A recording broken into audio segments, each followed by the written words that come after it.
The Angry Dragon by Michael Gordon. It was time for George and his pet dragon Joe to play. With all their toys spread out, they were having a fun day.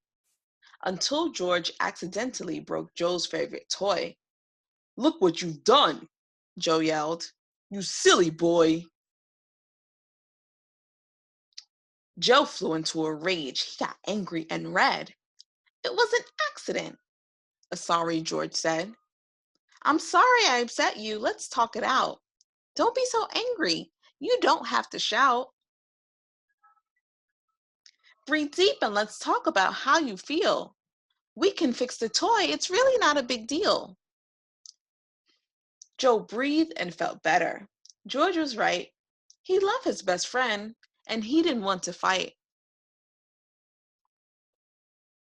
George helped Joe fix his toy with Dad's glue. Before long, it was as good as new. That afternoon, George was helping his mom clean. Joe wanted him to play. He thought George was being mean. Feeling hurt, Joe called George a very horrible name. He said, "You're not my friend if you won't play my game."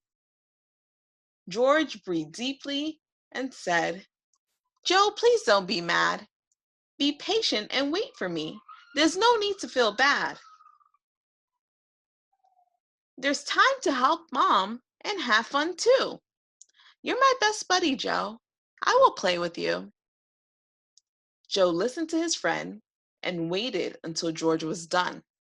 Then they played music together and had lots of fun.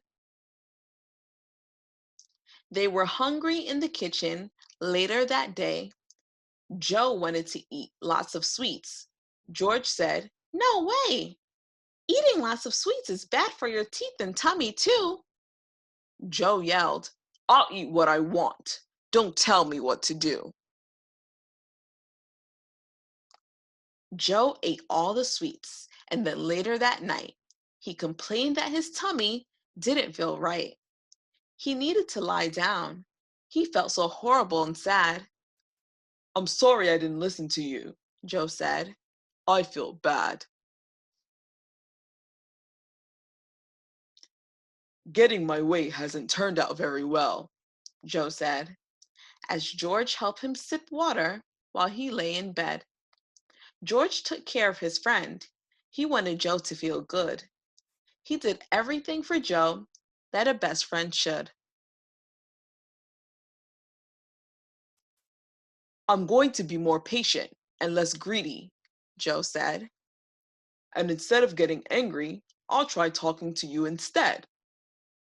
"That's great. I'm proud of you," George said to his friend. The boys laughed and chatted until the day came to an end.